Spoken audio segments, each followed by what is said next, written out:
It's so dangerous to bring food up here.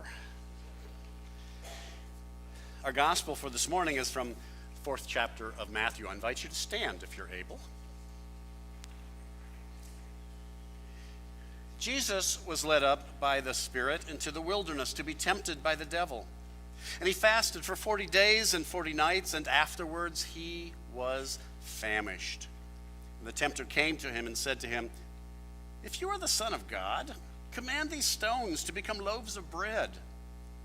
But he answered him, "It is written, one does not live by bread alone, but only by every word that comes from the mouth of God." And then the devil took him up to the holy city and placed him on the pinnacle of the temple, saying to him, "If you are the Son of God, throw yourself down, for it is written, he will command his angels concerning you, so that you will not, and on their hands they will bear you up, so that you will not dash your foot against a stone." And Jesus said to him, "Again it is written, do not put the Lord your God to the test." And again the devil took him up to a very high mountain and showed him all of the kingdoms of the world and their splendor. And he said to him, "All of these things I will give to you, if you will fall down and worship me." And Jesus said to him, "Away with you, Satan, for it is written, worship the Lord your God and serve only him." Then the devil left him, and suddenly angels came and waited on him.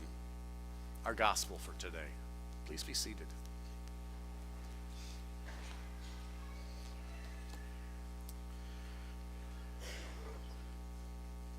So I always struggle every year when we come around to this reading of Jesus being tempted and the voice of the devil, what kind of a voice to use.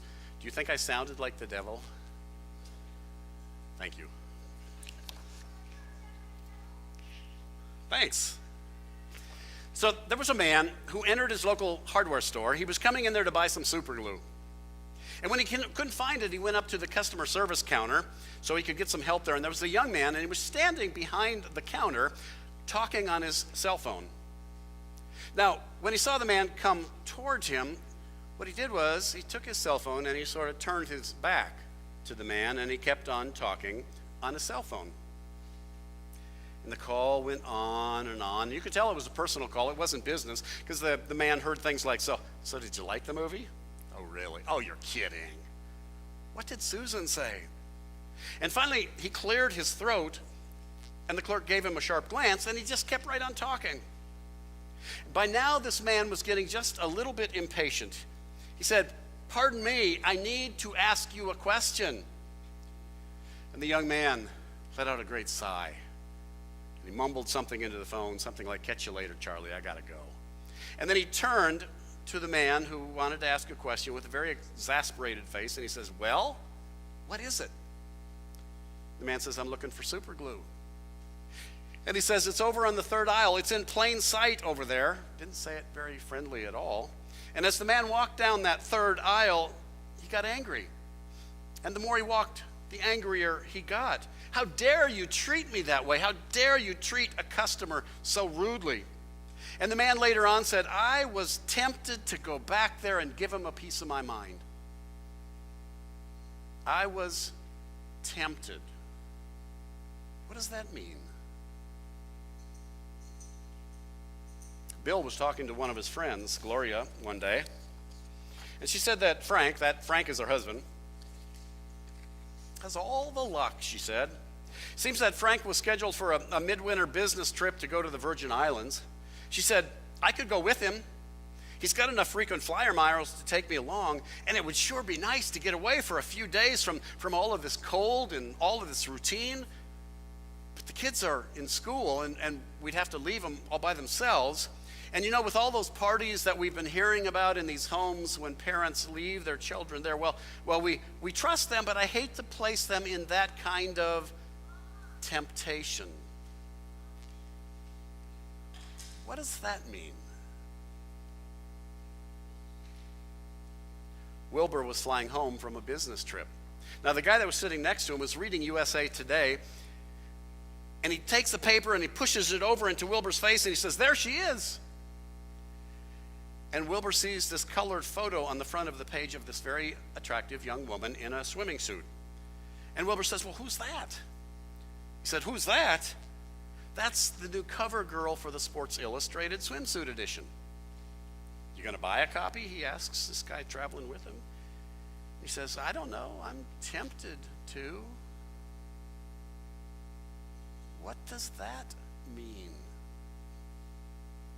Most of us think that we know if there's one thing in life, there's one thing that we know the definition of, it's temptation.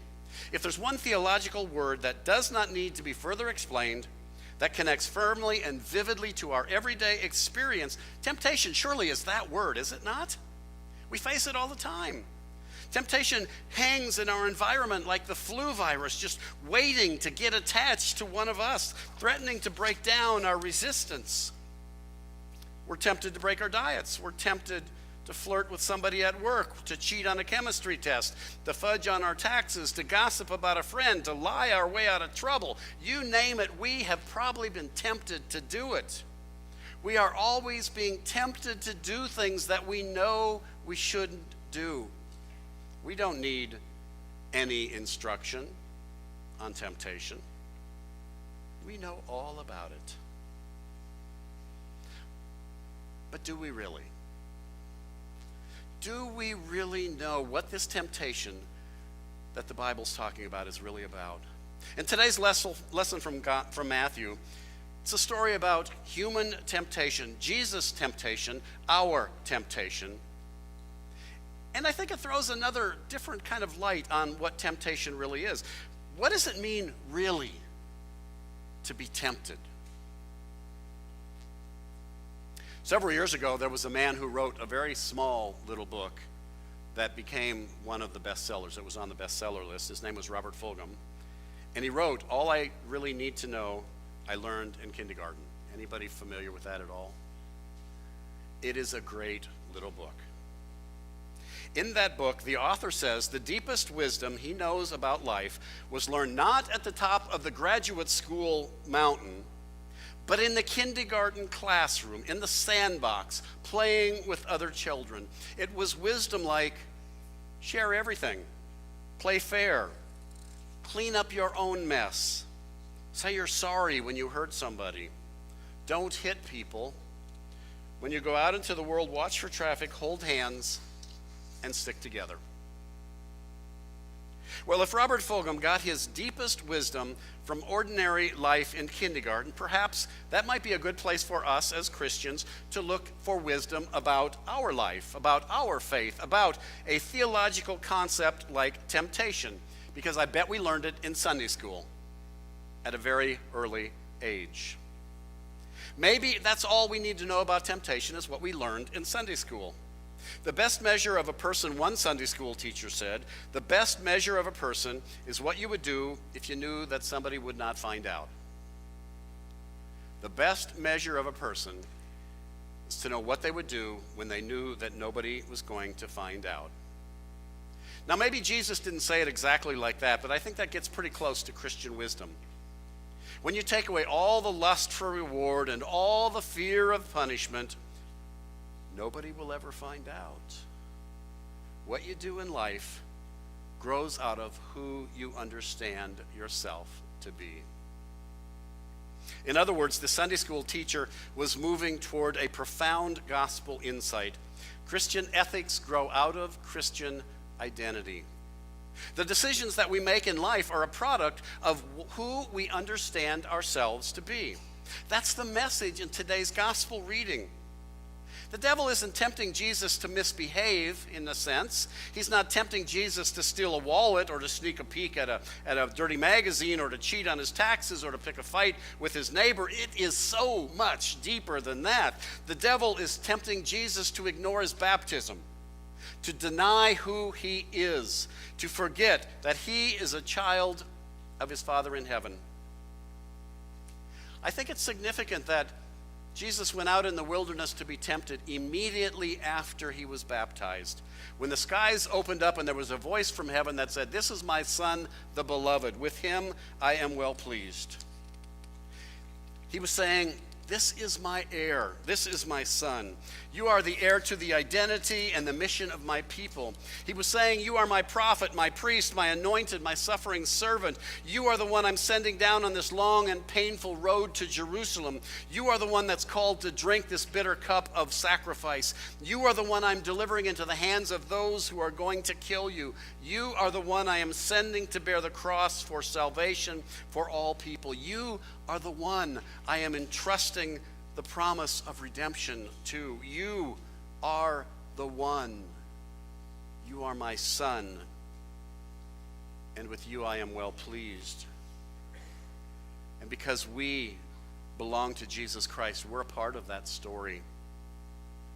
We have a role to play in this holy drama of redemption because we have been called.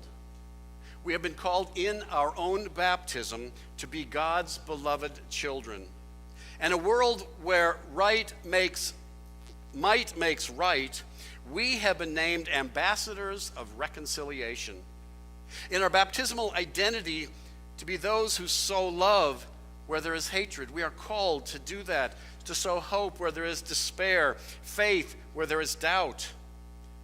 Because we are called, though, we are also tempted because the devil knows that we have been called, and the devil knows us well. We are tempted to change the script. We are tempted to live out another story, tempted to write our own story, tempted to go down another way, tempted to be someone that we are not called to be. To yield up to temptation is far more serious than to commit some transgression. To yield to temptation is to deny the very identity that we have in Jesus Christ. But just as Jesus had the strength to tell the devil to take a hike, we too can find that strength when we are alone. When we find ourselves in the wilderness of our lives, we are not alone. We don't have to do it by ourselves because Jesus has always promised that he's going to be there. No matter where we are, no matter what we're doing, he will not abandon us. He will not be there. So we will not be in that wilderness being tempted by ourselves. And when we feel like we can't handle it, when we feel like we might be leaning towards that thing that we should not be leaning towards, or doing that thing that we should not be doing because it's outside of our identity as Christians, he's there to help us, to pull us out, to hold our hand, to say, I love you, to say, I'll forgive you, but don't do that. He's there to remind us of how much he loves us and what he has done for us. He can be our strength in all our temptations if we only let him.